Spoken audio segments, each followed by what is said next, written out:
Hi guys, Operator Starsky here.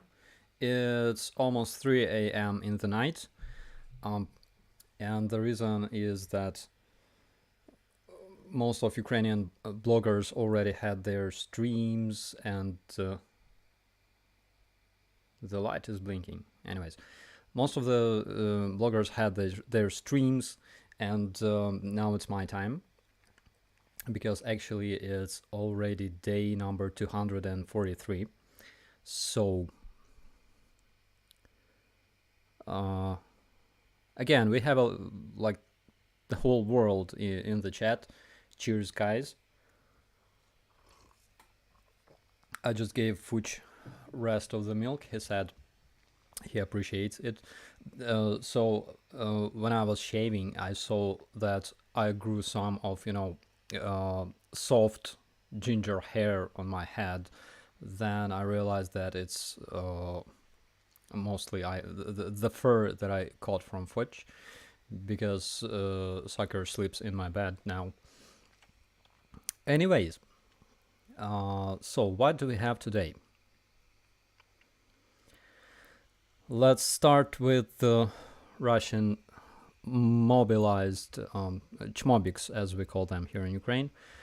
Again, I'm very sorry in case there are technical issues with the sound. Sometimes it stutters, sometimes it's it starts playing over again. So I'm sorry. That's why I added a bunch of titles for you guys.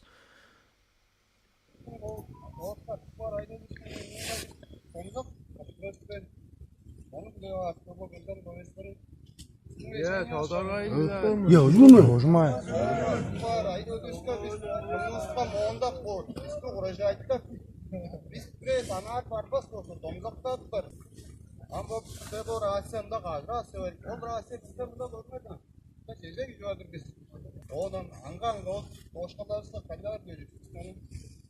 Амбоқтан біз қанжаға шедерді сатып алғанбыз. Дараны қайын шөді байтырсыз.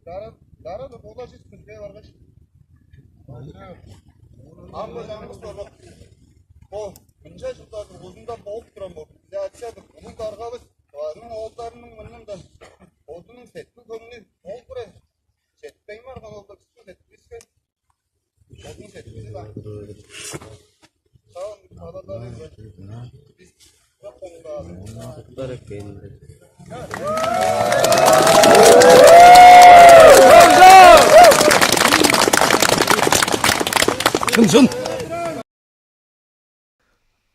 I absolutely love this. So what we saw basically was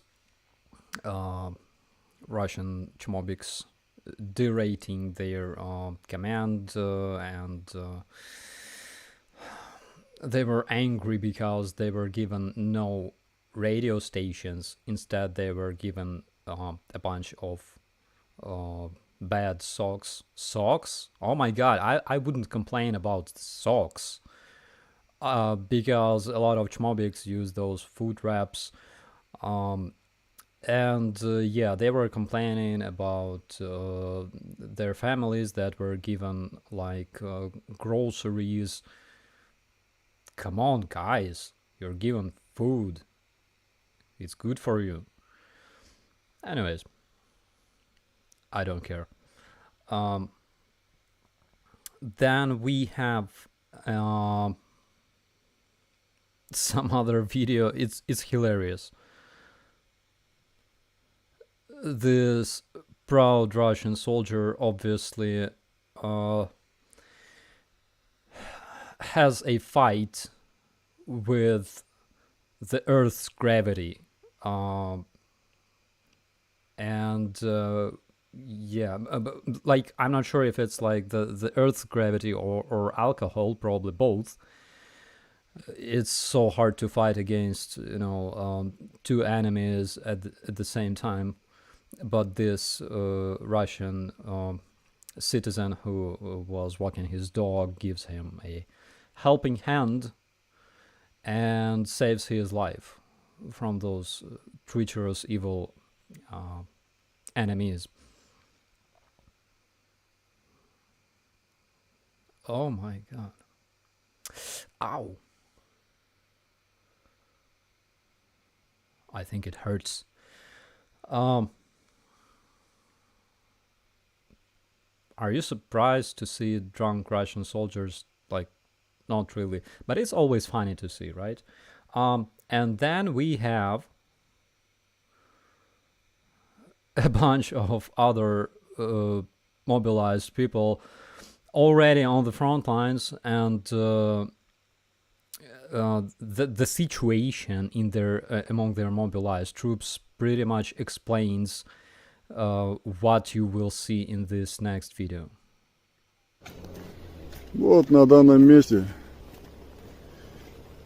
погиб командир батальона, командир роты и часть управления 3-й роты 1-го мотострелкового батальона.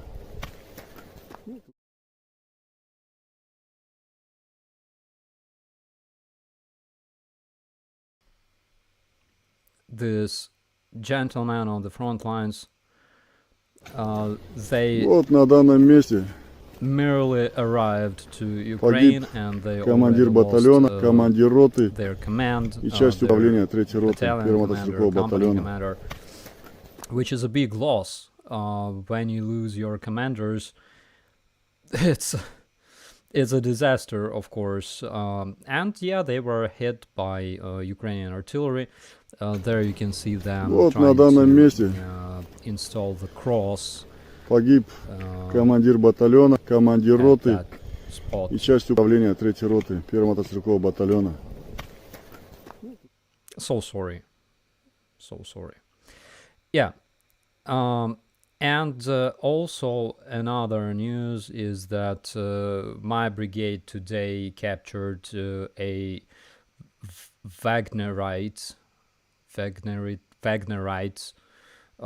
Russian convict that was sentenced for murder, and he was released from the prison and brought to Ukraine, of course, because this is exactly how Russian liberators look like in the real life.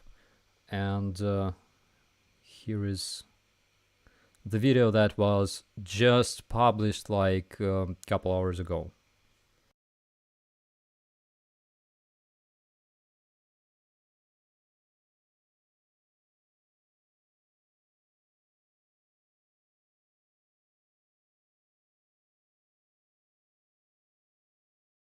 Давай. Осужденный по 105 статье за убийство, правильно? Да. Ниже 115 Так это по это Что у них? по рашке на 105. Вот медики Национальной гвардии оказывают помощь. Ты рад, что ты жив? Да. Почему я рад, что он жив? Кто? So what happened? He was wounded. Currently, my brigade is operating. Our battalion tactical group is operating near Bakhmut, where we have probably the most hot span of the front lines at this point. And this person was wounded. They were attacking.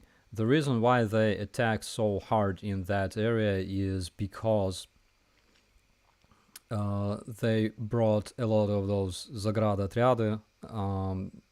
You probably know about them. Those special troops that make sure that Russian army doesn't retreat, and those who retreat, they usually get shot. And that's why they have no choice. They would rather go forward, get killed or captured, than be definitely shot by their own troops. And this person was captured by my brothers. He received a bunch of smaller wounds from a grenade. Obviously, he's happy for staying alive. The guys that talk in this video, they discussed like this criminal code because they're different in Russia and Ukraine. In Russia, the homicide article is number 105. In Ukrainian legislation, it's 115. Of course, because they're National Guardsmen, they know legislation. So that's one of those guys. You remember that video of Prigozhin recruiting Russian convicts in one of the prisons, and that convict sentenced for murder, obviously he was one of them. Currently they bring all kinds of trash to attack Bakhmut, of course, because they're not professional soldiers, because they're criminals. They're losing, but they keep moving forward and die. Basically, that's how it looks like. Also, near Bakhmut, another notorious person was caught. Here you can see this Russian gentleman, and what Pyotr Panasyuk says about him is basically that this Russian Nazi was caught near Bakhmut. He likes all this Russian and Nazi symbols and stuff. So he is accused of torturing, raping, and killing people in the village of Popasna. You may ask yourself, like, wait a minute, don't they fight like Nazi in Ukraine? Something doesn't combine. I mean, something is very, very wrong. So, I made a small collection for you guys here because I always lacked time for that, but today I spent some time collecting those pictures in the internet, and this, by the way, comes from the report that was published by the US intelligence in July 2021, and this report basically explained that Russian government was funding neo-Nazi groups in the US, in Europe, and stuff. Basically, you can ask any intelligence in the world, and they will tell you that all of the far leftists and far rightists in the US and Europe are funded by Kremlin. It's not a secret. This is the way they work. Here we have other gentlemen from this RUSS Russian brigade. They are highly famous in Ukraine, not so much in other parts of the world. You can see this Russian soldier, very proud Russian soldier fighting Nazis in Ukraine.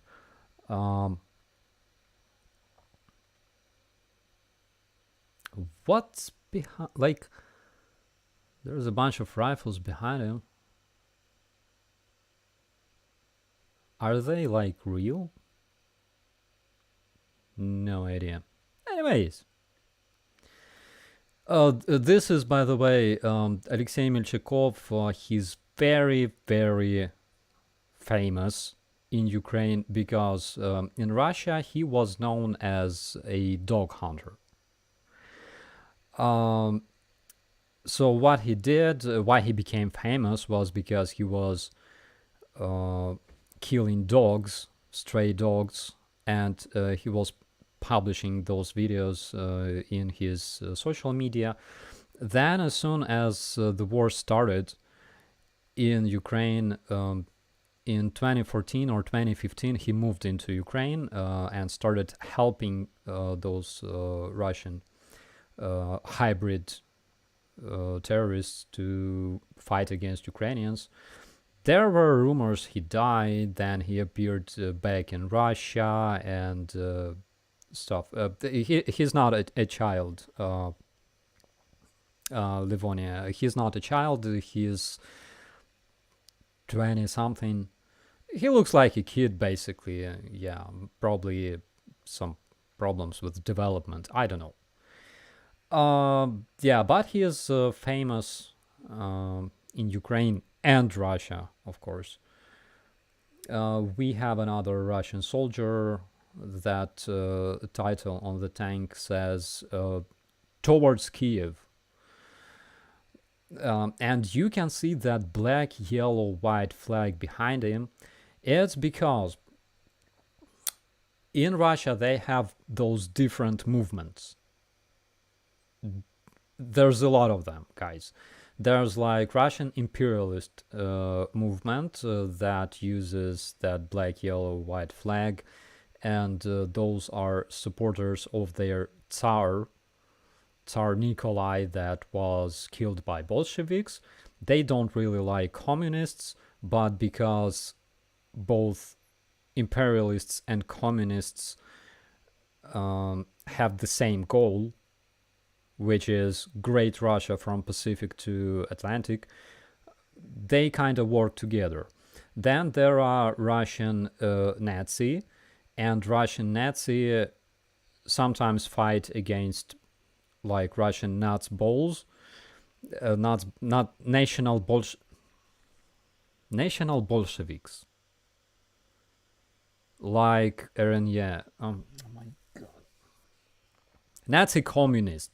Guys, this can only be created in Russia. So there's a bunch of different movements. Far left, far right, some mix of left and right, but they all have the same goal, and basically they're all controlled by FSB to achieve those goals for Russia.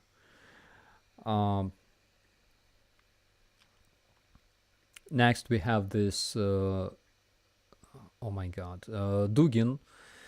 So Dugin is Russian ideologist, as you probably know, the guy who hates rest of the world and thinks Russia is strong. And he is like one of the best friends of Putin. And this gentleman often has, you know, like master classes and seminars for all kinds of far left and far right organizations in Russia, because unlike most of people there, the far leftists and far rightists in Russia actually can join this war, this invasion, this Russian effort in Ukraine ideologically, from the ideologic standpoint, right? And there's quite a lot of them, actually. Yes, so his daughter was killed in a car bombing accident, and Russian Republican Army took responsibility for that. I'm still not sure if they exist, but in case there was like a direct answer, direct report from this group, yeah, probably. Next, we have this Barkashov. So Barkashov was chief of RNA, Russian National Unity, so-called. And this organization was officially extremist in Russia, actually. I mean, this organization was kinda illegal. But being legal or illegal in Russia is a controversial topic, actually, because this organization gave future gave political career to different Russian actual public figures, like this Gubarev. Gubarev is chief of Donbass at this point. So on the left, he is Nazi because he has this patch of this far right Nazi organization RNA. On the right picture, he is anti-Nazi. He has this Georgievsky ribbon on his chest. It's like in Russia, Nazi and anti-Nazi basically the same. There's like zero difference between them. What's next? By the way, Rogozin, chief of their space program, one of the biggest rivals of Mr. Elon Musk. So this Rogozin, on this picture, basically, he's proclaiming some anti-Semitic things. There's another picture from the same very protest or meeting of those RNA Nazis. And wait a second. Yeah. And basically, this is the man that is their chief of their Russian space program.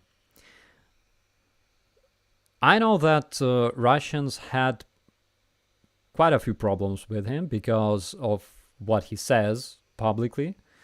Yeah, well, it's interesting fact that those people are. Is it him funding Wagner's? There is this Prigozhin. Prigozhin is chief of this Wagner organization. And there is this Rogozin. I'm not sure if he's actually like funding this Wagner, but LSA in the house. All right. Thumbs up for the LSA. All right. Gented Commando here. Hi, brother. Very nice to see you. So we were speaking about Russian Nazis here in Ukraine and Russia as well. This guy is persevering. He was a Russian nationalist who obviously liked English language so much, judging from his T-shirt, and he died. You just, guys, don't laugh, okay? Because this is a very serious business. He died because he fell out of a window. It's true. There's even a video of this person flying like something that cannot fly. So he fell out a window. He was a chief editor of so-called Sputnik и Pogrom, that resource in Russian media. They were following updates from Donbass and stuff like that. And yeah, eventually he fell out of a window for some reason. Windows are very, very dangerous objects now in Russia. They work like black holes, basically. They can suck a person out of a person's apartment and have this person killed. This is exactly what happened to Mr. Persevering. What else do we have here? Some Russian soldier captured in Ukraine. It's normal thing. I mean, guys, it's not like it's something weird, right? I mean, you can see a lot of that stuff. There's quite a few Nazis in Russian prisons, because in Russian prison, according to their понятия, according to their criminal codex, they have to oppose authorities. They have to oppose governments and stuff like that. Even despite the fact that they're basically recruited by the government, but according to this codex, they have to be against them. That's why a lot of Russian prisoners take different nicknames like Hitler, Bandera, and stuff like that. I'm not kidding. The creator of one of the most popular Russian criminal documentary, like quasi-documentary, he had a nickname Bandera, which is not even a Russian nickname. And there's a lot of like Nazis there because they have to be opposed, hated by the rest of the society, because you got to show that you're a dangerous man. Okay. There's again this, you can pay attention to that watermark in the top right of this picture, this RUSS Russian group. There's a lot of that crap, guys. There's like it's a common thing basically among Russian troops. So why are they like? What's the foundation of all that? What's the reason of all that? 5 minutes ago, I was talking about this, this idea of big Russia from Pacific to Atlantic. I'm not kidding. Again, if you want to, think that the biggest goal, the biggest mission of Russian army in Ukraine,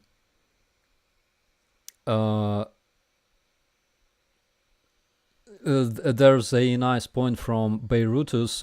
Can you speak about the wolf's angle symbol of the Azov so we can put these Nazi theories to the rest?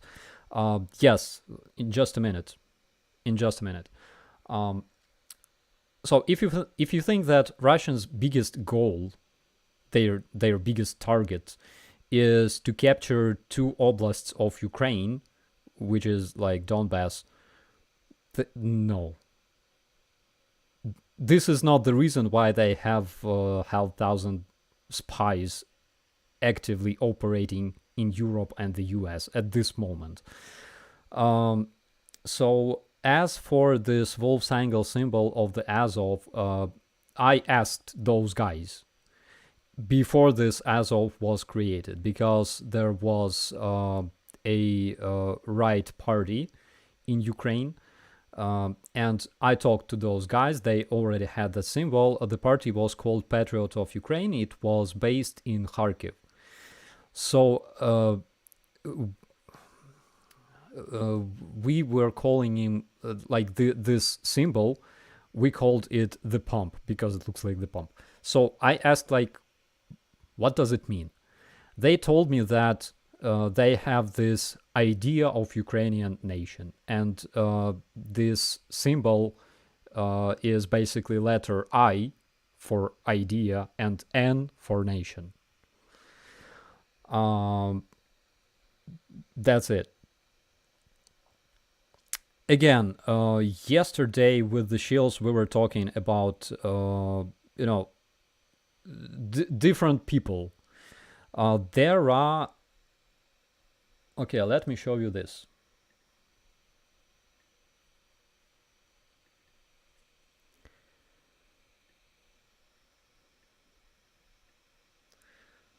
Those gentlemen were photographed in this picture, those gentlemen come from the UK. Okay.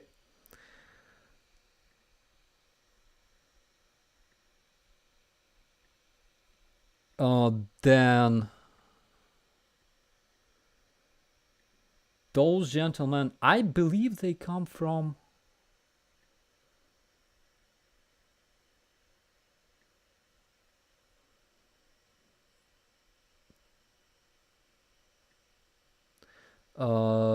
those are, I think, Ukrainian. Okay.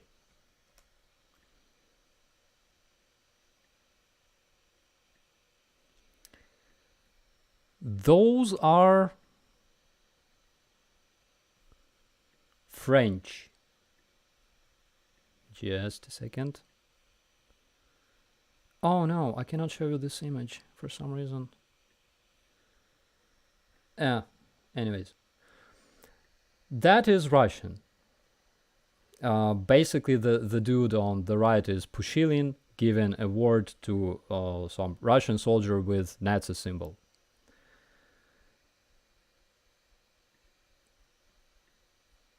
That is... Oh my god. Let me just make a screenshot and show it to you because I screwed up everything. Just a second. No, I don't want to import multiple files. Oh, here it is. Oh, it works. Okay. Those are American soldiers. Okay. I mean, those are actual pictures. They are taken from Google. I'm not making up anything. This is a French guy.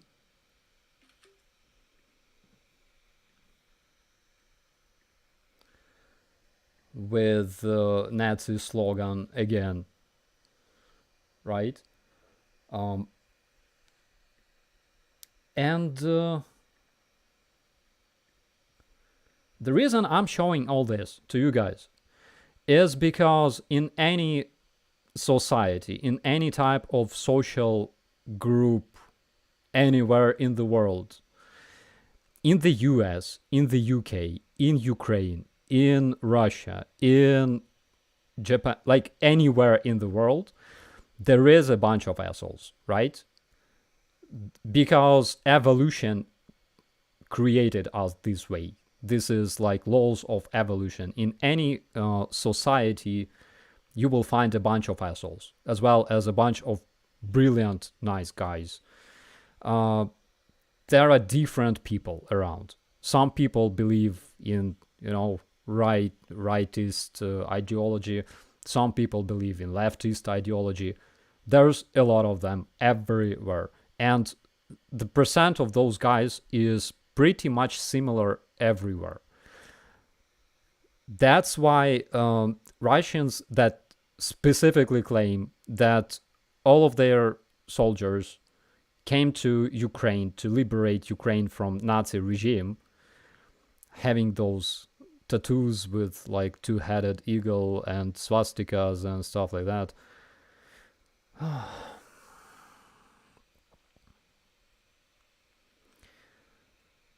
It's crazy. So next, what we have here. So why I started talking about this in the first place, because Russia has this ideology of like world domination, Ruski Mir. If you think that it's only about Slavic world, then you gotta watch next video, okay? This is specifically for you guys, and on this video you can see the Russian collaborationist in Kherson. Currently he is a like Russia assigned chief of Kherson region. So check out what he says. Европе предложим так же, как и в Херсонской области, провести референдумы. Конечно же, присоединиться и Франции, пускай это будет Французская республика Российской Федерации, немецкая какая-то область. Ну, пожалуйста, мы всем готовы как раз вот равнозначно сохранить социальные права, дать необходимое количество газа, топлива, то есть жить, как когда-то мы жили в Советском Союзе. Только мы теперь растянемся от Тихого океана до Атлантики. В Европе предложим так же, как и в Херсонской области, провести референдумы. Конечно же, присоединиться и Франции. Basically, this guy, representing official Russian occupational government, offers to have referendums in European countries like France and Germany and become part of Russian Federation. Oh my God.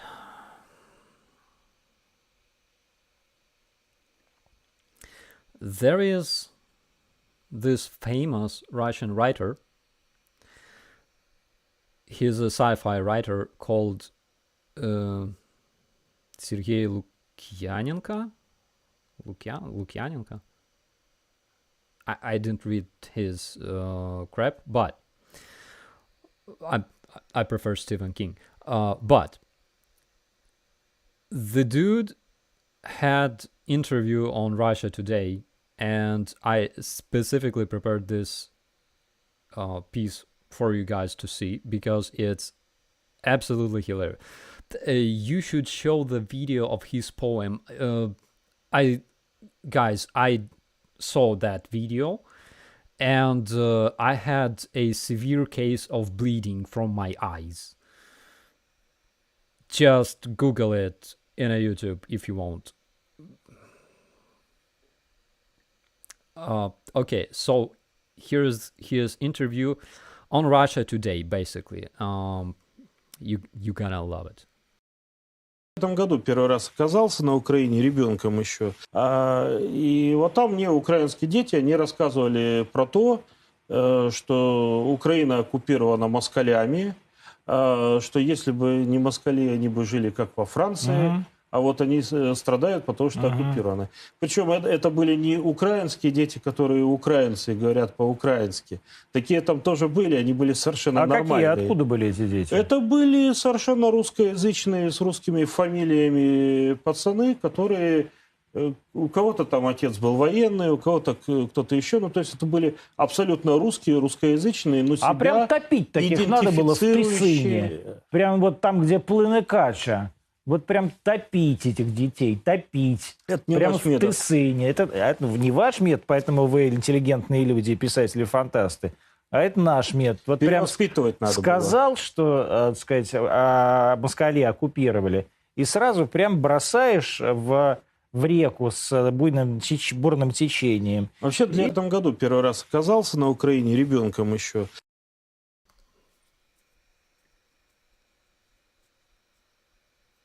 I'm not really surprised to see Russian journalists and Russian popular writers, sci-fi writers, discussing on a TV how to kill Ukrainian children and drown them in the river, because like it's normal. It's normal for their society.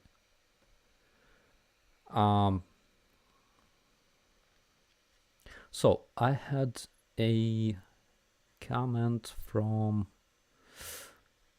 I missed it completely.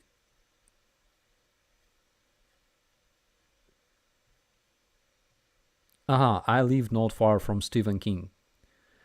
If you see Mr. Stephen King next time, please pass my biggest greetings.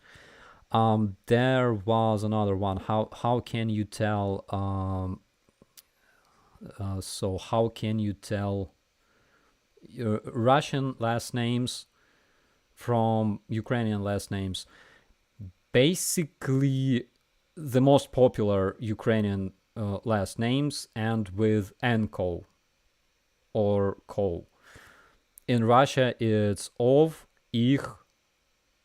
But on the other hand, a lot of their most prominent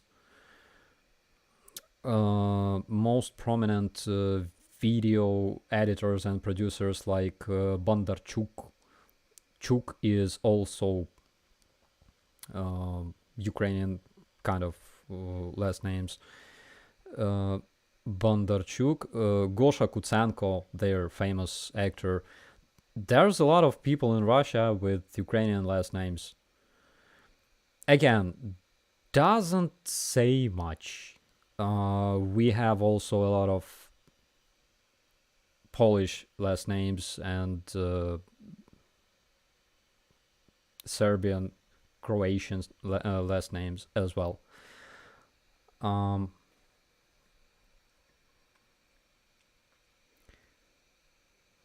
What we have here? Oh my god. So in Russia, they produce ice cream. I have no idea why they decided to call their ice cream like that, but the one on the left is called Hohol, which is like vulgar for Ukrainian. In the top there's American. In the bottom it says poor Hebrew, poor Jewish. Hard to explain, but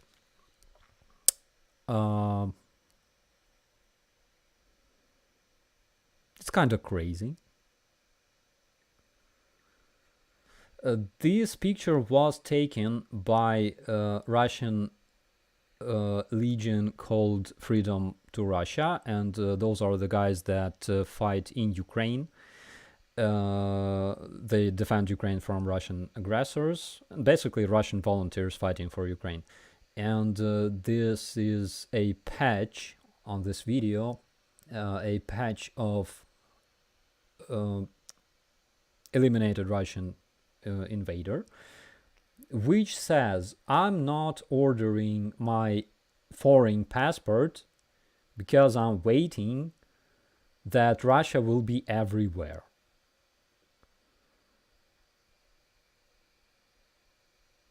Pretty much optimistic, I would say. They have this crazy patch saying «Нам нужен мир, предпочтительно весь». So this Russian word peace and world, they sound the same. It's mir. That's why it has two meanings. And they have this saying, we need mir, preferably all of it. Anyways.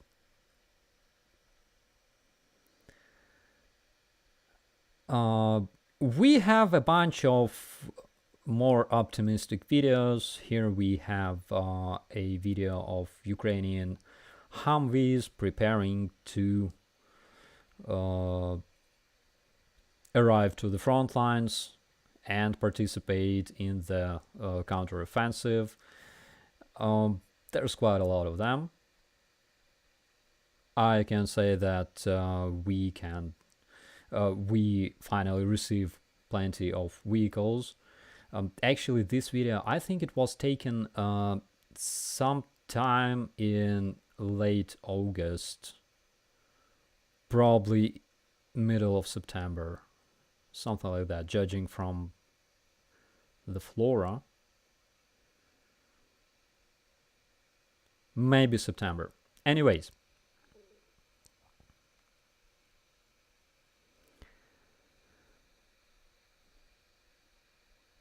Oh, and you're gonna love this one. So, Ukrainians created a drone capable of carrying a PKM machine gun.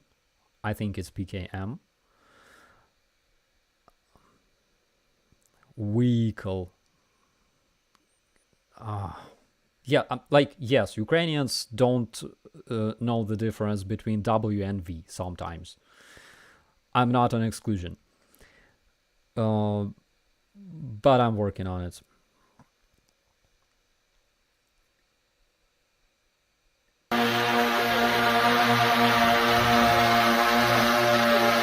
Ukrainian engineer develops a mini machine gun drone. In the presented video frames, we can see a group of Ukrainian engineers attaching a mini machine gun on an 6-copter drone. This idea was originally created as a response to the Russian use of Iranian Shahed 136 drones. This is still on developing, but during the Ukraine-Russia war, was the first time that we have seen grenades being dropped by drones. So it was the first time that cheap surveillance quadcopter drones have also been used as an assault weapon. This machine gun pushes thing one more step ahead, as we can see that the drone is capable of flying up carrying the machine gun. The machine gun seemed to be able to move, which means it can also aim at moving targets. Flying machine gun, what could be cooler than that? I mean, I agree, Boston Dynamics robots look awesome and they are so advanced, but this stuff is it comes directly from the Terminator. My question is, how could the drone cope with the recoil? Good question, by the way.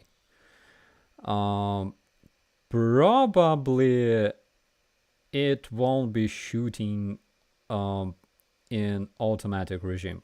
Probably it will be just shooting like single shots, I think. But that's a good question. Flying laser gun. Yeah, the recoil could be bad. I agree. I was shooting PKM a lot, and yeah, the best way to shoot it is while lying down, because the recoil is bad. On the other hand, we'll see.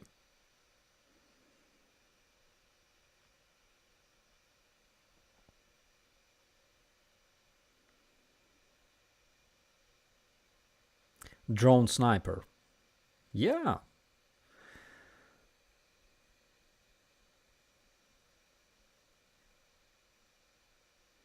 How much ammo is it going to hold? Good question. I prefer bomblets too. I prefer bomblets. Basically, those smaller drones that are used in Ukrainian army carry like VOG 17 grenades for automatic grenade launcher. Not really powerful, but in case of precise impact, like into a trench or a foxhole or a position observation point, whatever, yes, it can bring a lot of damage. Such grenade landed under the feet of my best buddy Stas. He is our sergeant major in my brigade, and yeah, he spent more than 1 year rehabilitating in a hospital.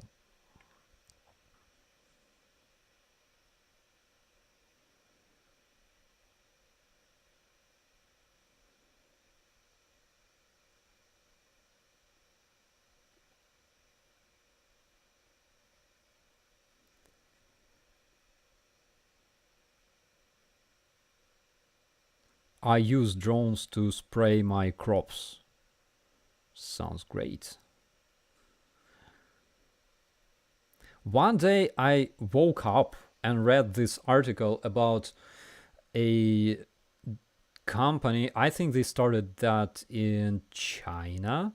So delivery company using drones.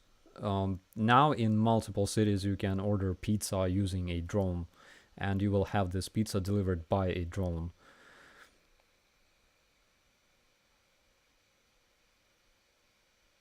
Drone catching net gun. First of all, drones can fly very, very high, like 200, 300 meters. And in case the shooter doesn't shoot so precisely like I do, for example, there can be a chance of failure. I think that just a proper rifle fire can bring it down. there are those different jamming rifles that try to either take control over an enemy drone or suppress its GPS signal. Those work very well as well. And you remember those videos of Ukrainian drones, the dog fight between Ukrainian drone and Russian drone. Actually, it works well.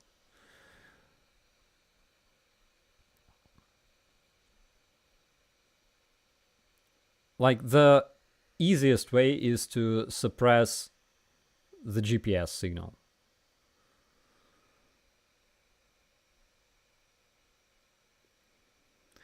Do you think Ukrainian drone operators are going to be NATO instructors after Ukraine wins the war and joins NATO? 100%, I'm sure. Are you aware that Wi-Fi drones are used by hackers to penetrate a financial firm's network remotely? I didn't know about it. I would not be surprised, of course. But it's not the case here in Ukraine, because if you launch a drone in Ukraine, not on the front line, I mean somewhere in the city, you're screwed. Run. What do you think of Nestor Makhno? So Nestor Makhno is a good example of a person who made anarchy to actually work. Ukraine basically is like a cradle of anarchy that actually worked, because in Ukraine we had plenty of smaller villages, smaller communities that lived next to each other, cooperated and traded and stuff like that. And it was kinda effective. On the other hand, Nestor Makhno is known for supporting Bolsheviks. Basically, he killed a lot of Bolsheviks and a lot of Ukrainian militaries that fought against Bolsheviks protecting Ukraine. He was fighting like both, and changed his position a lot, like, regarding this. So he's kind of controversial. Starsky still won't tell us the best caliber to shoot those drones down with. I shot one with 5.45. It took me something like 5 shots, something like that.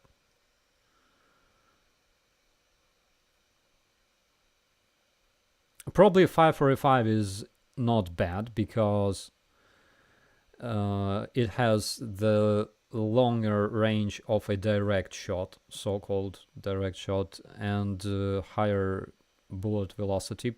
Probably I would use that one.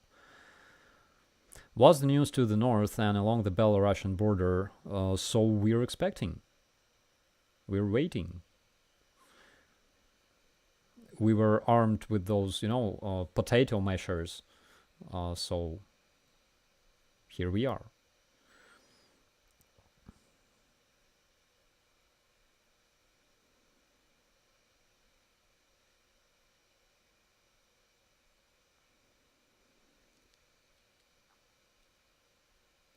Give Fudge some extra rubs from all of us.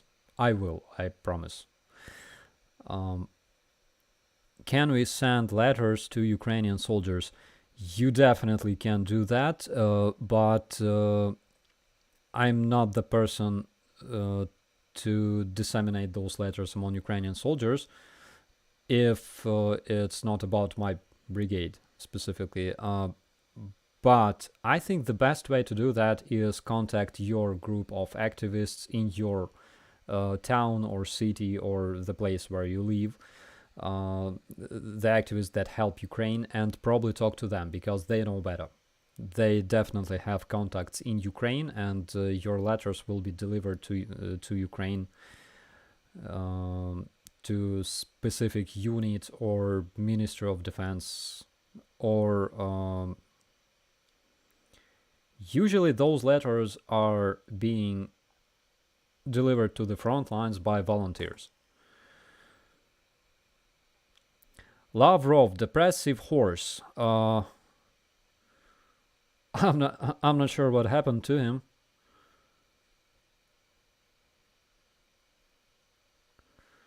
Чекаємо на деруни. Чекаємо з усієї сили. Did you see there is a Ukrainian drone company that developed suicide drones with large bomb attached? There's a bunch of Ukrainian companies that develop suicide drones. I know probably of 3 of them. And there's different suicide drones. There are suicide drones that are launched from an aircraft and they can fly 100 kilometers deep into enemy territory and attack any object. There's a lot of them. They are so different.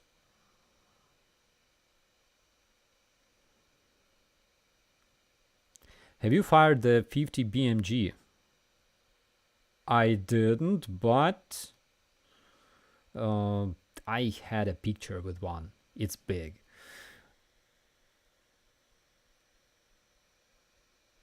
Is mail, medicine, and other services still running with the outages? Yes, buddy, they are. They do.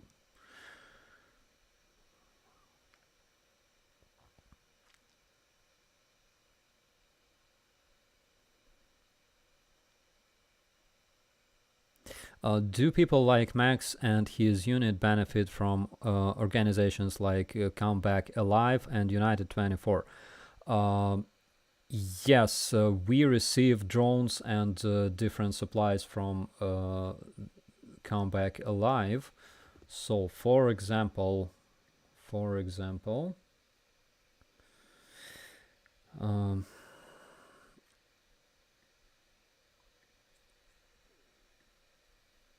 this is the Facebook page of my brigade, and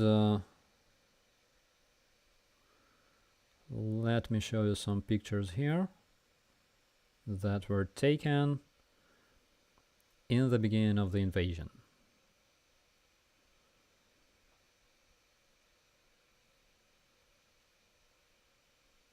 We receive a lot of aid from other organizations. For example, here you can see drones that were brought to our guys from Ukrainian group in Luxembourg, and by our friends in the Lithuanian country. There's a lot of our guys with the Canadian flag because our Canadian friends brought us wait a second. Yeah, brought us some backpacks and stuff like that. There's medicine, for example.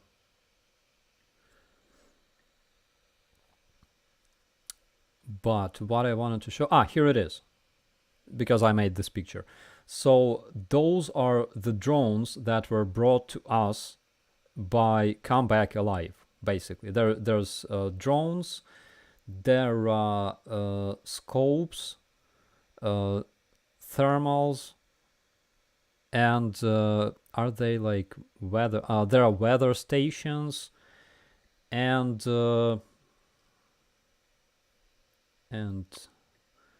this car was brought to us by Fond Pritule.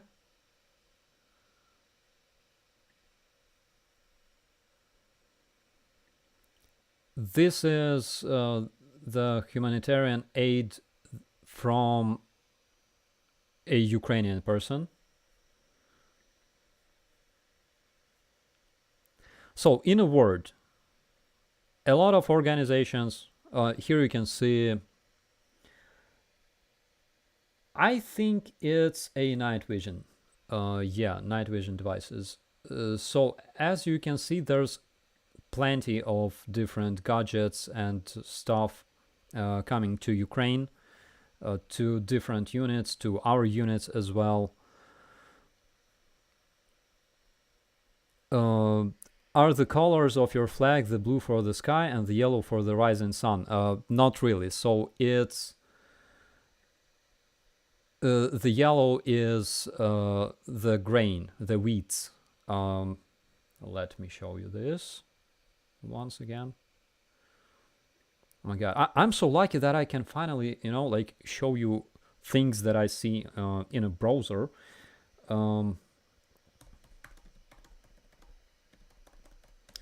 So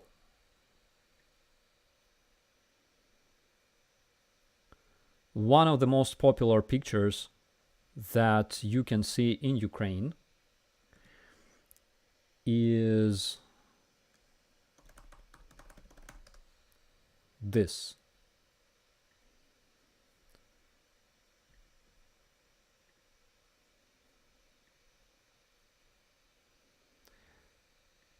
Basically, this is our flag. This is the grain, the wheats, and the blue sky, peaceful blue sky, and Ukrainian bread. Sky over grain, exactly.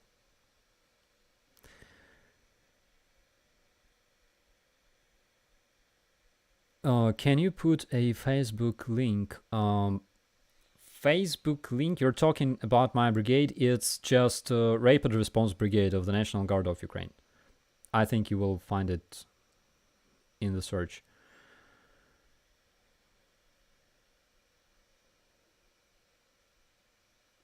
Sunflowers.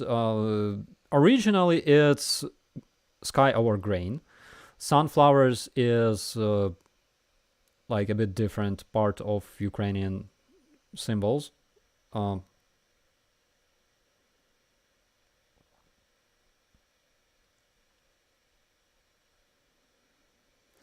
Actually, sunflowers in Ukraine symbolized tragedy since 2014, because in Ilovaisk, plenty of Ukrainian troops were surrounded by Russian regular troops, and there was an agreement between our president and Putin about a so-called green corridor to make sure that our troops can get evacuated safely. But this so-called corridor became known as Russian Green Corridor of Death, because they said, yeah, we'll give you green corridor, and then they shot a lot of men and captured a lot of men. And all this happened among sunflower fields. That's why for quite a while it was a symbol of our tragedy. But after, you remember that bring sunflowers in your pockets. So yeah, now it has a bit different meaning. 1,000 were killed in the corridor. Actually, it's a bit less than that. I think it's between 300 and 600, probably.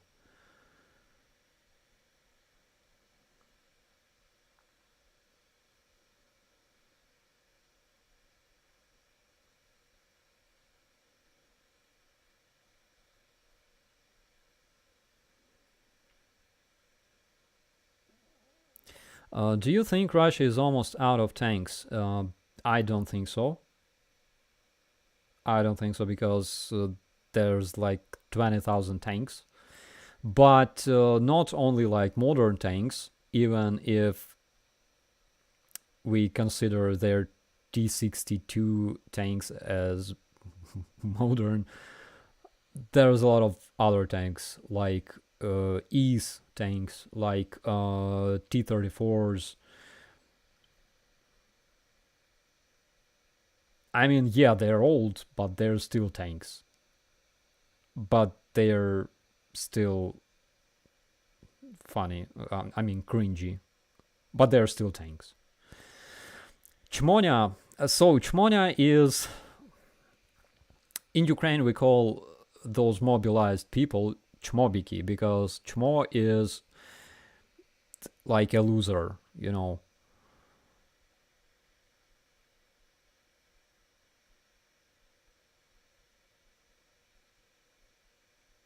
Yes, Infinite Beauty says, while yellow stands for the grain growing in the huge wheat fields beneath.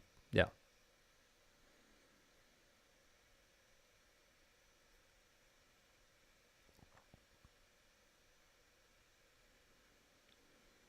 As a former ground pounder, having worked with A10s, definitely don't agree. It's a waste. Completely. Yeah, but as an infantry, you only like tanks if they come with like blue-yellow flags. It doesn't matter what type of tank it is. Why do you think Israel denied air defense systems?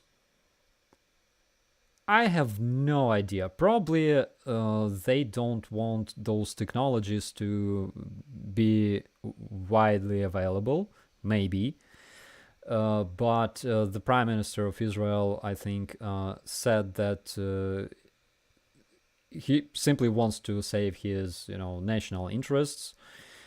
At the same time, today we know that apparently Israeli Air Force destroyed a factory in Syria that produced drones for Iran. So it's not like they completely don't support Ukraine. They support Ukraine in a different way.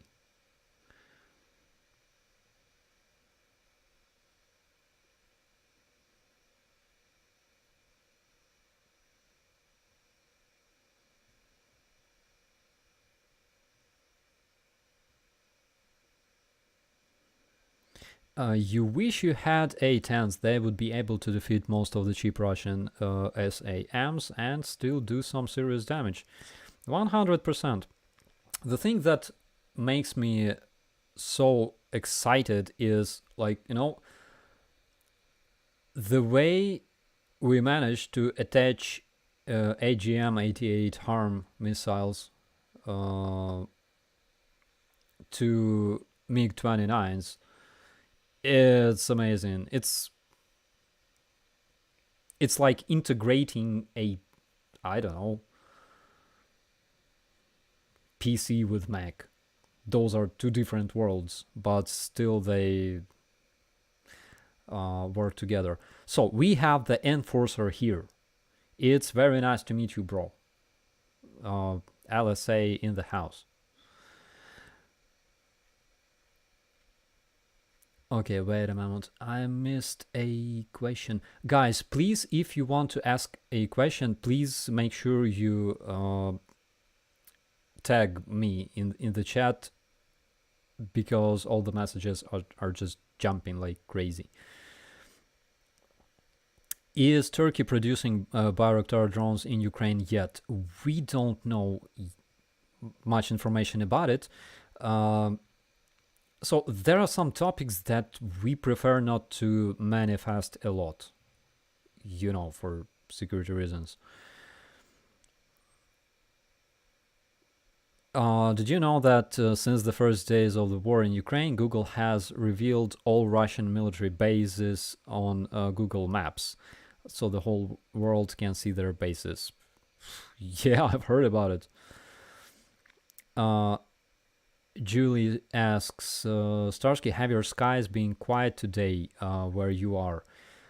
Kinda, yeah. So for some reason, and guys, please tell me if you have this problem. So for some reason, my iPhone stopped sending me notifications. And why it's bad is because sometimes I can miss air alerts.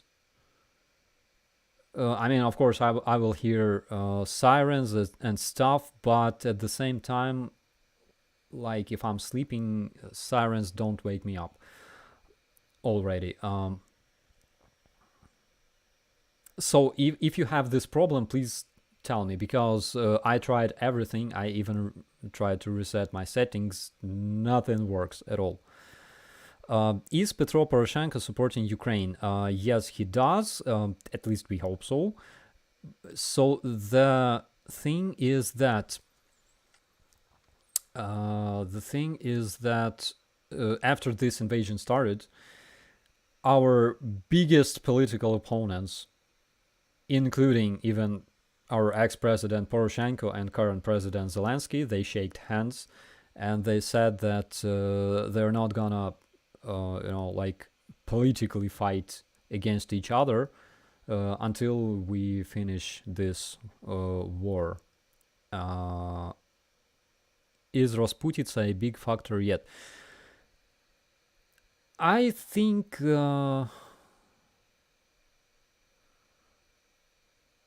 it's not like the most critical factor. It will cause Russian troops to move slower, but they will still be able to move. Are consumer drones outfitted to drop Molotovs, hand grenades still useful to the general defense of Ukraine? They kind of are. I mean, yeah, of course you will not destroy a whole platoon with a hand grenade. Unlike, our artillery and stuff, you cannot compare those things. But in case they're massively used, from what we see, by the way, I mean, currently on YouTube, I see daily those videos where our drone operators drop all kinds of stuff on Russian soldiers, sleeping, peeing, walking, standing, observing, doing all kinds of stuff. That works, basically. That works a lot. It's not only effective in terms of eliminating some individual Russian soldiers, it's also great in terms of psychological warfare, because in a lot of cases you don't even hear it. It can fly like 200, 300 meters above you. In case there's like a wind, shooting, other sounds, it's very, very hard to even hear a small drone. And this drone can carry a Vogue 17, for example.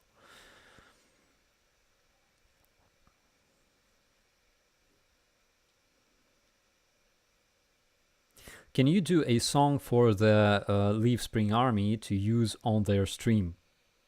100%. The other question is how much time is gonna take. How many hours a night does Fuch let you sleep in his new bed?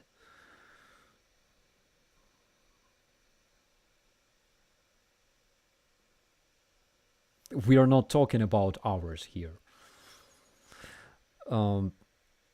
Think I saw the former president say in a video when asked why he was working so well with your current president, we have bigger fish to fry. Yeah, he said something like that, and I agree on that. Because there's something more important right now than fighting for our electorate and, political goals. It's a freaking war. We either win this war or we will all die. That's the thing. It's like, when people out there say, we gotta stop sending weapons to Ukraine because a lot of people die. No, a lot of people will die if you stop sending those weapons to Ukraine. We are alive because we received those weapons. And our people are alive because the weapons you're sending to Ukraine protect Ukrainian cities from Russian missiles, for example.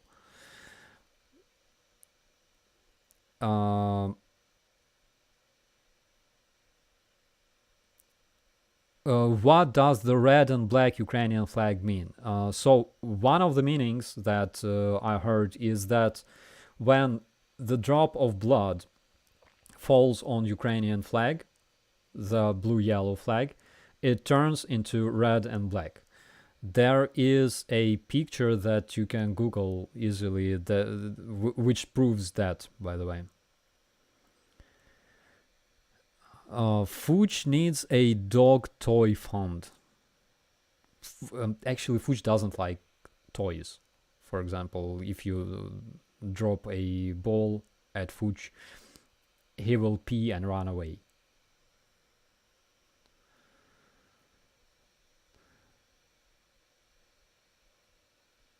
What kind of American arms and munitions would you like to see sent to Ukraine going forward? Artillery and anti-air defense, including anti-missile defense. That's all we need.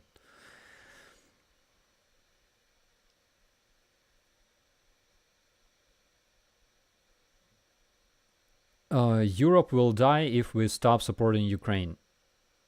I don't think whole Europe will die, but a lot of people win. Russia cannot compete with Europe, but Russia can do what they're doing now in Ukraine, which is basically sending tens of thousands of troops, burning them to ashes for nothing. Their only goal is to kill as many men as possible. On both sides. Can you use loudspeakers to tell new mobilized Russians it is okay to surrender? That's what we do. We have a lot of those leaflets that we shoot at Russian positions and stuff like that. How big of a concern is Transnistria? So there are not many men in Transnistria. We knew that Russian armored unit was stationed there, and it appeared that the Russian forces stationed in Transnistria are pathetic. They won't be even used. The group of territorial defense that is protecting Vinnytsia, for example, will be enough to destroy everybody there.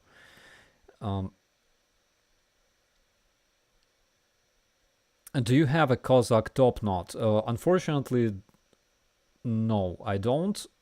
I prefer cleanly shaved head because it's the best way to wear a gas mask, for example.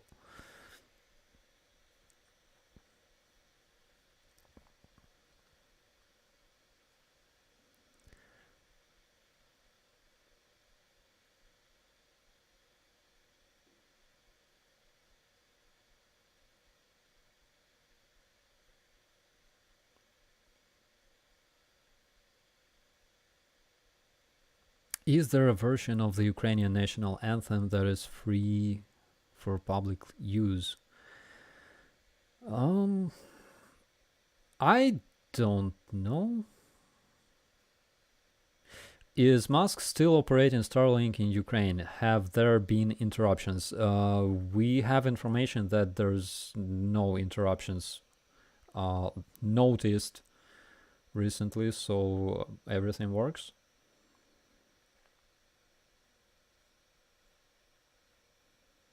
My dog will grab a dirty sock and drag it around instead of its many toys.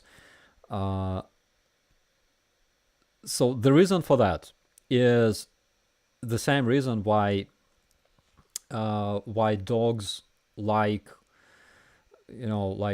dirty clothes of its owners, is because they like your smell. It's their most favorite smell in the world, and that's why they would chew your socks and boots and stuff like that. It's normal because they enjoy your smell. It makes them happy.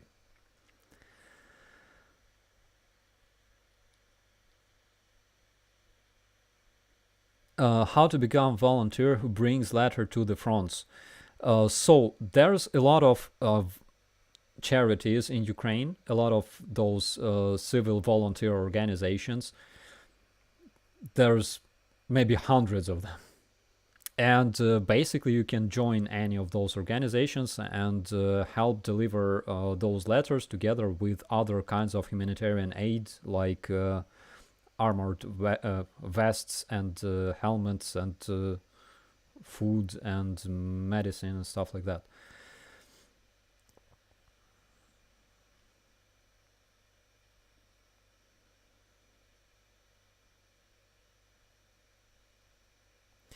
Those guys with their silly beards will gag on gas if there's a gas attack. That's exactly what I tried to explain to my boys, actually, because a lot of them have those tactical beards and stuff. I like that that crap. It looks very, very nice and stylish, and you know. But at the same time, if there's a gas attack, it's bad. You cannot completely isolate your face using your gas mask because you have a beard. Also, it's not very convenient if you're wearing a helmet and you gotta strap it to your chin. That's why I shave all the time. I prefer staying alive over looking stylish.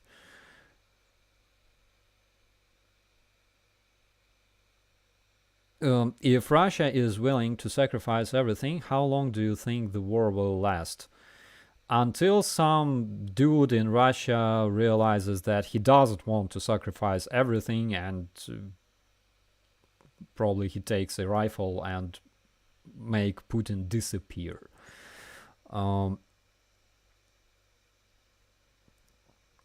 My dog Evie is food motivated. What about your dog? I think all dogs share that. Do you have any Russian friends? Of course, I have a lot of Russian friends. A lot of them live in Ukraine, by the way.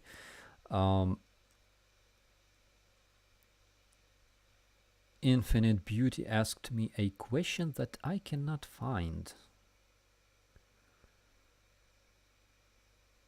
Was your father and people from his generation surprised with all the support worldwide? Bro, we still cannot believe it. I'm serious.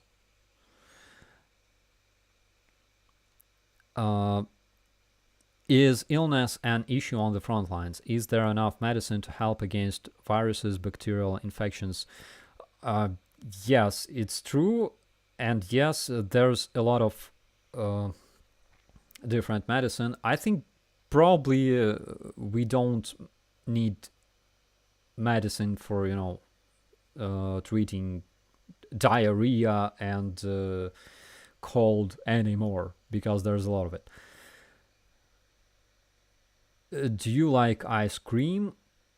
Not really.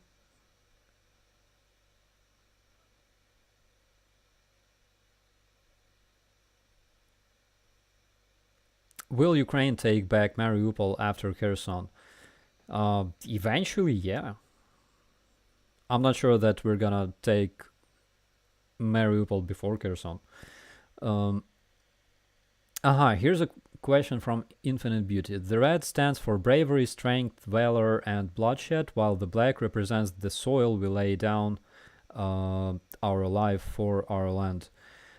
Yeah, another meaning for black and red Ukrainian flag is that it represents the blood that we sacrifice for Ukrainian soil. But to me, it's not the best representation of a state, because it means that we will do that eternally. I think that at some point we gotta, I don't know, reach our goals and live peacefully forever.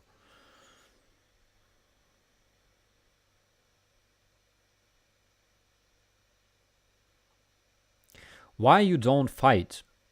So the answer to this question is that since 2014 and until 2022, I had 5 deployments on the front lines plus multiple smaller missions. I participated in contact fights since late 2014, basically. During those times when people thought that it's useless, it's crazy, but we still had a lot of fighting going on in Donbass. So basically, I spent almost 7 years fighting for Ukraine as a private, then as a sergeant, and now as an officer. So the reason why I don't fight is because I do. And currently I'm stationed in Kiev because in the army you don't select where you where you want to go. If you're told to stay here, you're staying here because your commander knows better. If you are told to move to Donbass or to Belarusian border, you're doing that because as a military, you follow your orders. So that's the answer.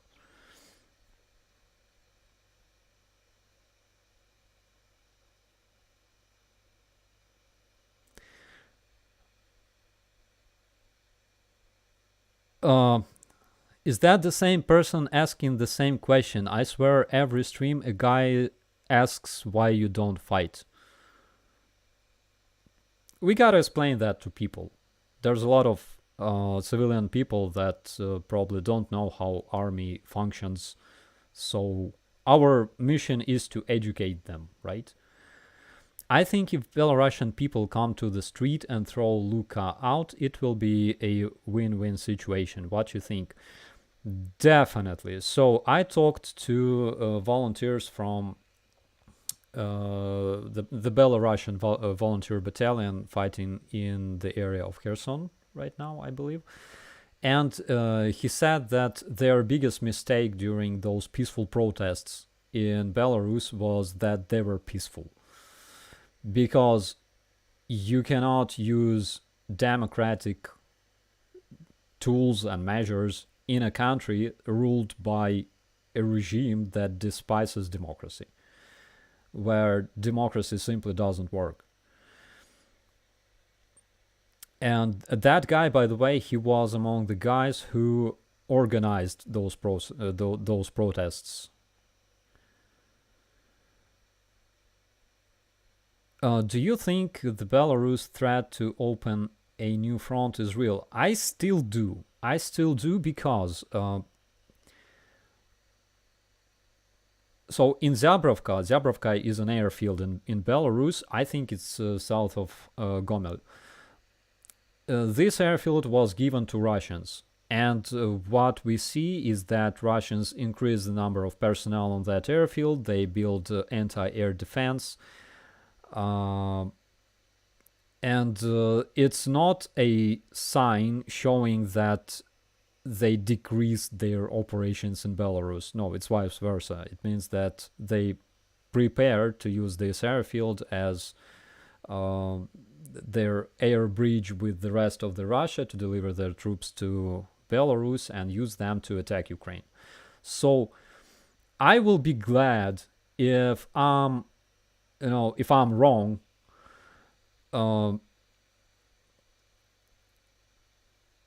I will return to this question a bit later. So I will be glad to be wrong. And I would be happy if you guys were laughing at me saying like his analytics suck because Belarus didn't attack Ukraine. I would be happy in this case, I swear. But still there is a huge probability that Belarus will attack, and that's why we are preparing, and that's why I percept all such possibilities as if they will definitely happen. So this is just my standpoint. So the question from Felicia is: Have anyone seen Mrs. Starsky online? Who is this person? People, tell me, please. My family background is auto racing. Do Ukrainians have auto races? Yes, Tonya, we have them, but I cannot tell you much about it, unfortunately. Are all the people who would revolt in Belarus fighting in Ukraine? What are the thoughts on this? I think yeah. I think yes, and I think that those people will acquire the necessary experience here in Ukraine, and then they will bring it to Belarus and turn Belarus into a democratic country.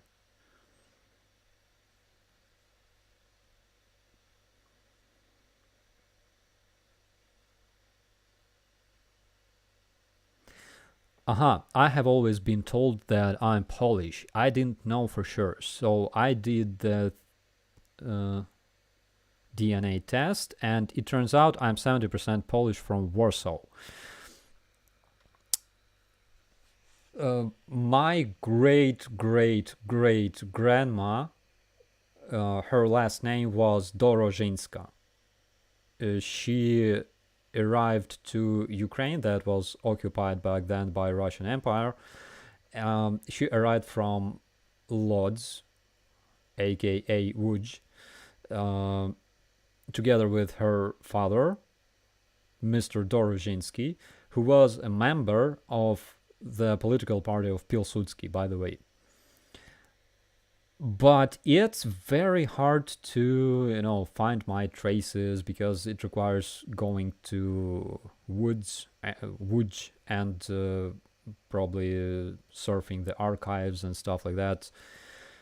I don't really have time for that. If you had the choice, would you change to any other armed service occupation, fighter, pilot, artilleryman, etc.? Probably pilot. They're glamorous. Would the quality of soldiers in Belarus be the same as in Russia? No. However, probably the Russian army has a lot of experience. Unlike Belarus, Russian army fought for years in different conflicts. That's why they have a lot of that experience. We're talking about 2 Chechen wars, Syrian war, Georgian war. So they have quite a lot of experience. Belarus, no. They don't have anything like that.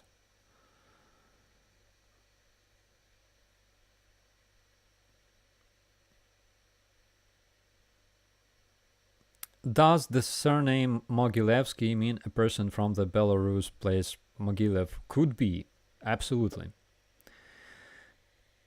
Why are Russian jets falling out of the skies? Poor maintenance or mobilized pilot training? Again, could be both. But my theory is that probably they were testing new kamikaze drones based on their own aviation, and basically that's like a completely legit kamikaze, only not drones but airplanes. What are your thoughts on the dirty bomb comments today? So guys, today there were news. Basically Russians accused Ukraine of our preparations to use a dirty bomb in Ukraine. Again, it's because we all know that, according to Russian propaganda, all Ukrainians have this tendency to kill ourselves, bomb ourselves, rape ourselves, and stuff like that. And of course, using dirty bombs. We see a sudden shift in their narratives, in their media. from like Nazi towards terrorists. That's one thing. And another thing is that if Russia is saying that Ukrainians will blow up the dirty bomb or destroy the Kherson's dam, then we gotta be prepared that Russians will actually destroy the Kherson's dam and blow up the dirty bomb. I remember that they were spreading this fake in their media that Ukrainians had nuclear weapons, actually, and they were planning to blow up that nuclear weapon somewhere over Belgorod. And if I was a citizen of Belgorod, I would go out of town for a weekend.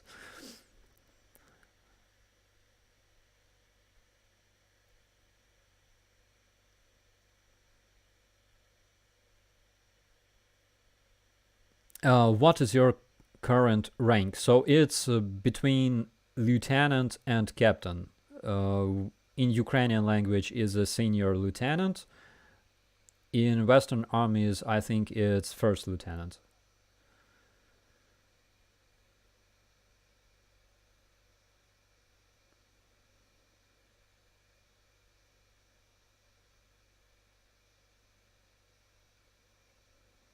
I heard a story today about jets falling because of poor fuel quality. I don't know. Because, again, Russians produce fuel for quite a while. They maybe should have some kind of quality control. I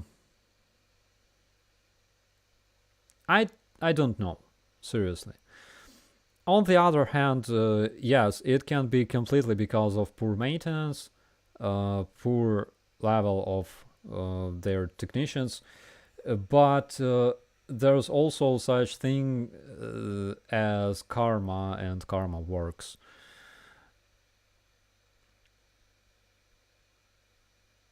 When will Ukraine liberate Svatove? Luhansk situation is bad for the Russians there.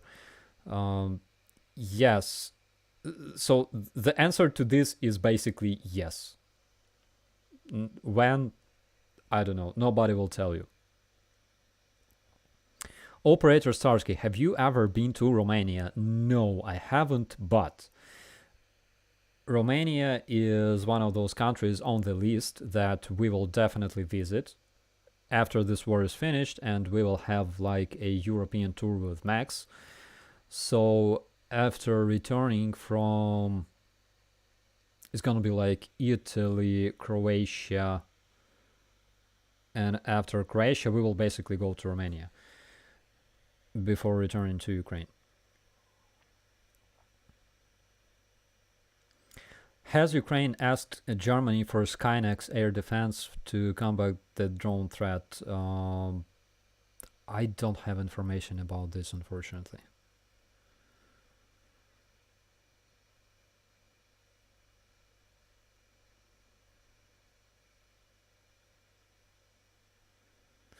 It's definitely sugar in the gas tank. That's a classic. Could be, by the way. Guys, I have a theory, actually. I just remembered this. So, like a month or two into this invasion, we had information because Russians started losing a lot of their experienced pilots. Those who participated in their operations in Syria, for example, pilots that were bombing Aleppo and other cities. And we had information that Russia was recruiting their air cadets from their air schools, basically. And it was done before the graduation. So like third, like I don't remember exactly how many years they spent in those military schools for pilots, but it was like before the graduation. You don't have to wait until you're graduated. Basically, you can just apply and go to Ukrainian front lines. And because they have a lot of undergraduated pilots, it's my theory. That's why we see a lot of their airplanes meeting their demise. Do you see Azerbaijan as a potential regional ally? We see Azerbaijan as a potential trading partner in terms of their oil and gas, because Azerbaijan offered to help Europe combat those oil and gas shortages and supplant Russian oil and gas. And basically they can provide this line through the Black Sea and towards Europe and help with the resources, which in my opinion is absolutely awesome. Did you encounter any enemy drones on your past deployments? Yes, we did. There were nothing like their actual military drones. Mostly there were reconnaissance drones. No. I remember we saw plenty of their Orlans flying over us in 2016. So we had this deployment where we were covering the span of the border, basically, because Russians had their military exercise, and that was a dangerous direction. We could expect invasion of an armored unit from that direction. So we were defending that span of state border, and their airfield called Millerova was located like a couple of kilometers away from us. They were launching their Orlan drones all the time over Ukrainian territory. So their radio electronic warfare machines were active. For example, during the day we had problems with internet, with connection and stuff. Then they would shut down.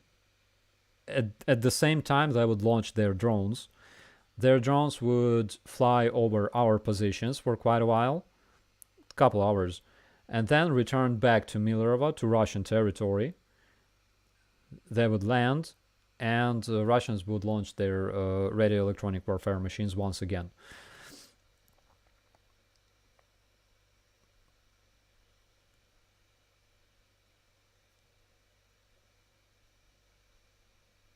There is reports of Swedish speed trap cameras stolen, ending up in Orlan 10s.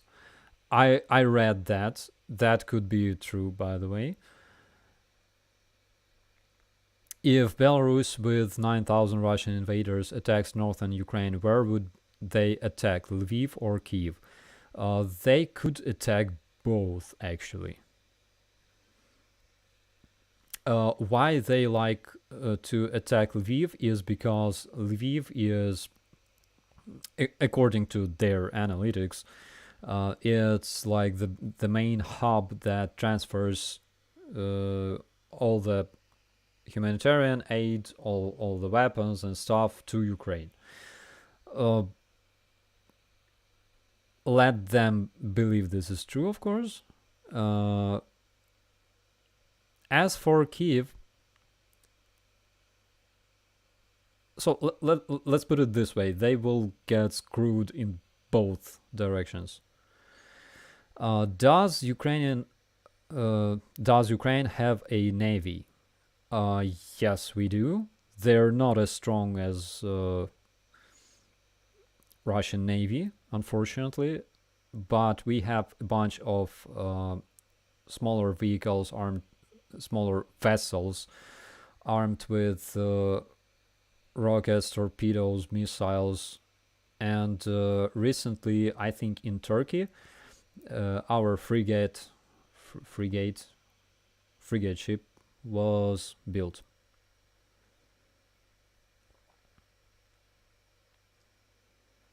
Make Lisa a moderator. She fundraises for Ukraine and has a Ukrainian family. Oh my god. My big respect to Lisa. I will definitely make her a moderator.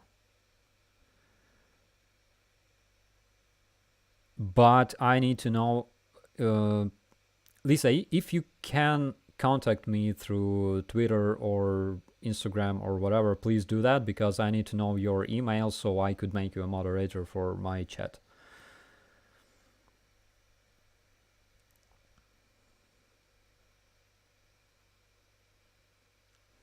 We learned that yesterday President Macron is going to provide gas to Europe with the help of Spain pretty soon with their underwater pipelines. Yeah, so I think European Parliament today stated that they completely don't need Russian gas and oil anymore, because everything can be solved. Obligatory food question: is pickled watermelon good? I think I tried pickled watermelon. I didn't really like that, but it's my personal opinion. If you like pickled stuff in general, probably you're gonna love it. Once I tried pickled garlic. Is the worst thing you can imagine.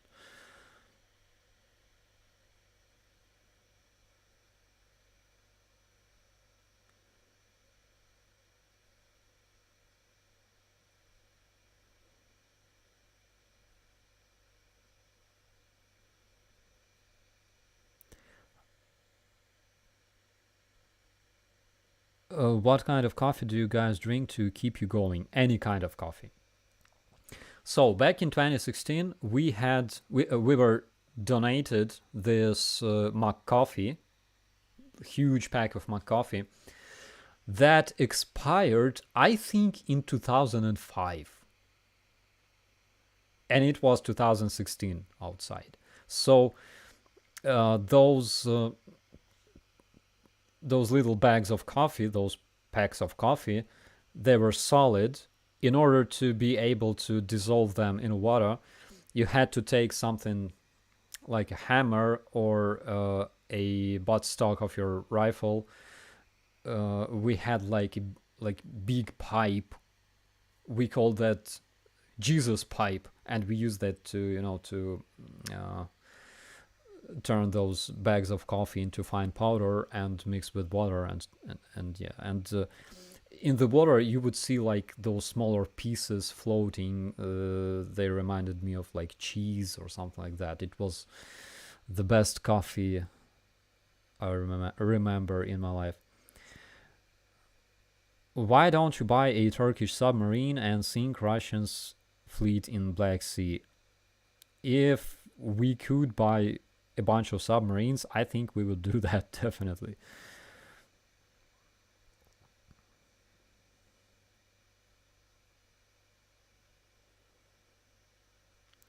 I heard a pro-Russian French intellectual say President Zelensky speaks Ukrainian language with Russian accent.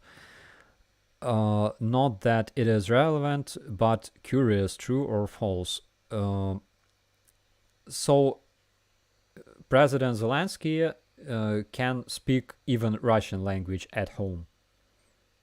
Nobody cares. Nobody cares if you speak Chinese language while being a Ukrainian president, but you have to know Ukrainian language to be Ukrainian president. And by the way, I must say that President Zelensky did great job, because unlike our former President Yanukovych, who fled to Russia, Zelensky speaks perfect Ukrainian language and is great. Ukrainian president is, according to our constitution, he is a guarantee. No, he's like a protector of Ukrainian language. So he does his job.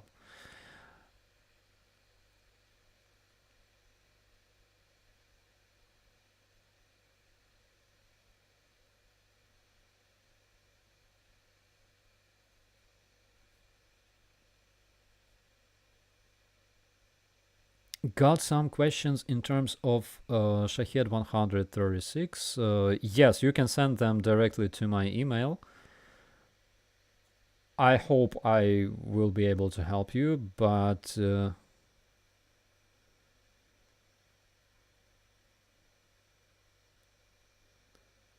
I'm not a big expert in those drones. I saw them flying a couple of times.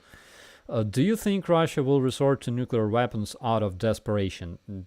I don't think so.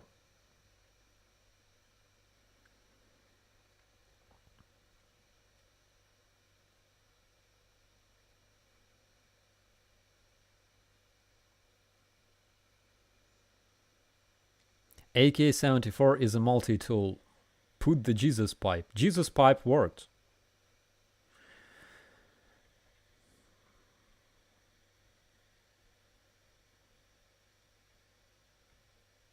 Does Ukrainian forces use anything besides coffee to keep going, like Red Bull or repeats? We don't have repeats. We have plenty of Red Bull, and it's very popular in Ukraine among Ukrainian soldiers.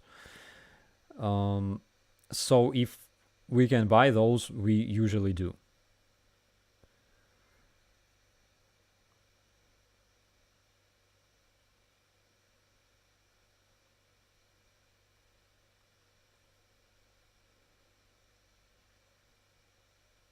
What's your email? It's in the description of this video. You can find it there.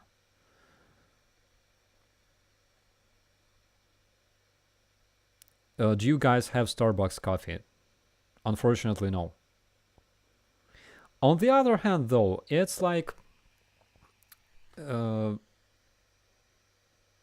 of my American friends used to say that they have problem in the US with like good coffee. I cannot confirm that coffee in the US is bad, because to me there's no bad coffee if you have like 5 spoons of sugar in this coffee.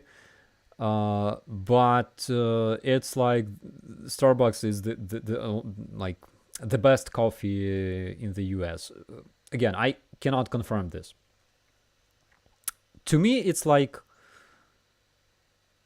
if you have coffee with milk, no matter what kind of coffee it is, you gotta drop like 5 or 6 spoons of sugar into it and it will work.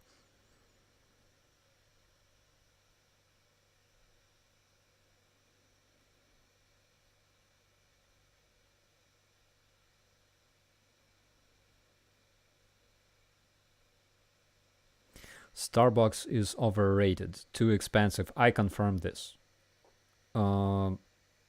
So in the American Starbucks, they offer some nice like sandwiches with fried eggs, basically like with omelette and ham and stuff. I like that. But I remember I was in Moscow and I visited Starbucks in Moscow. It was like in 2012. It was insanely expensive. For example, in Ukraine, that time you could buy a cup of coffee that would cost you like 20 hryvnias. And coffee in Russian Starbucks would cost 5 times of that, which is like, it's insane.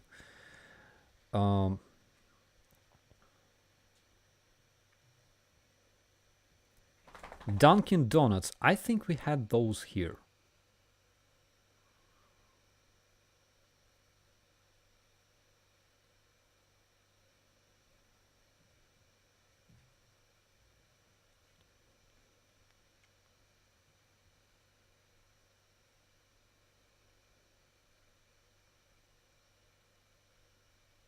You could bait the orcs with the laundry machine with the bag of McDonald's on top.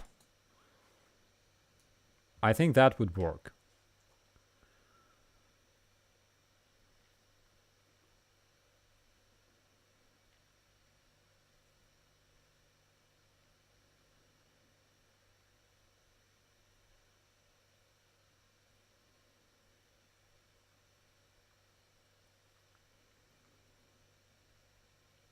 Aha, Lisa has sent you an email. Thank you so much. Thank you so much. I will check it out after the stream, and I'll make you a moderator. And after the stream, there is a possibility that you guys will lose me for a while, because I'm gonna do factory reset on my iPhone.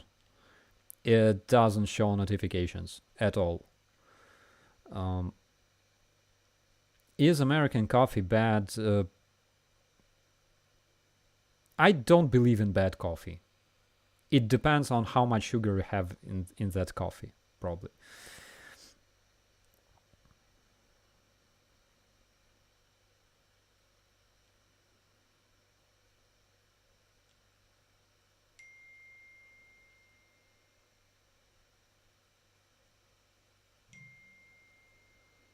How many Russian POWs would you say actually join the Freedom of Russia Legion? Quite a lot. So people brought to Ukraine by Russian fascists mostly don't want to fight. Mostly. They don't understand why they're here. Some people, it's like psychologically, they try to create a reason for themselves for being here, which is basically looting. Again, you cannot loot and rape people in Russia freely because you will get captured by their law enforcement. But in Ukraine, come on, you can, I don't know, steal toilets, washing machines and stuff. So that's one of their biggest motivations. It's as easy as that. But other part of people really doesn't know what they're doing here. Like, they don't want to fight. They don't want to die. And those would not join, I think. Those would not join Russian Legion. Because the only thing they need is just to survive. But some of them could join Russian Legion if they realize that Russia literally has no future. And being the most isolated country in the world, it only makes things worse. So at some point they might realize that even returning to Russia is not really the best option for them, because fighting for the Freedom of Russia Legion in Ukraine, you will receive protection from Ukrainian state, possibly Ukrainian citizenship, and you will have more opportunities in Ukraine, for example. Or eventually, if you want to literally change like political situation, like things in Russia, okay, generally things in Russia, if it's important for you, then after this war is finished, you can return to Russia with your guys and turn it into a democratic country.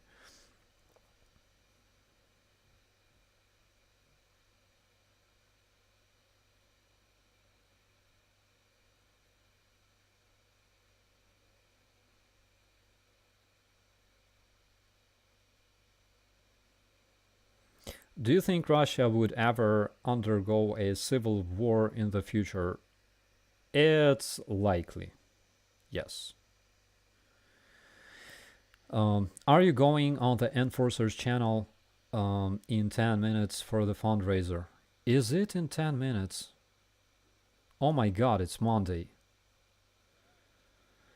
Okay, yes, I think that I will. Thank you for reminding me. Okay, guys, thank you so much for your questions. There were a lot of them. I was trying to answer as much as I could. I will be finishing this stream because there's apparently a fundraiser for Ukraine on the Enforcers channel.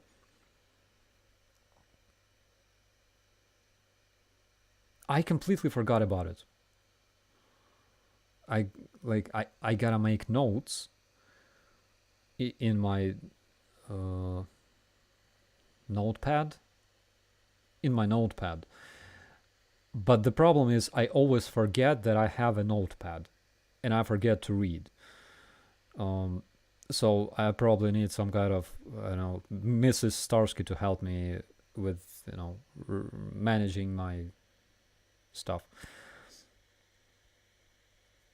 Okay, guys, thank you so much. I will be finishing this stream. Thank you for supporting Ukraine and for staying completely awesome. My name is Operator Starsky, and we'll see you.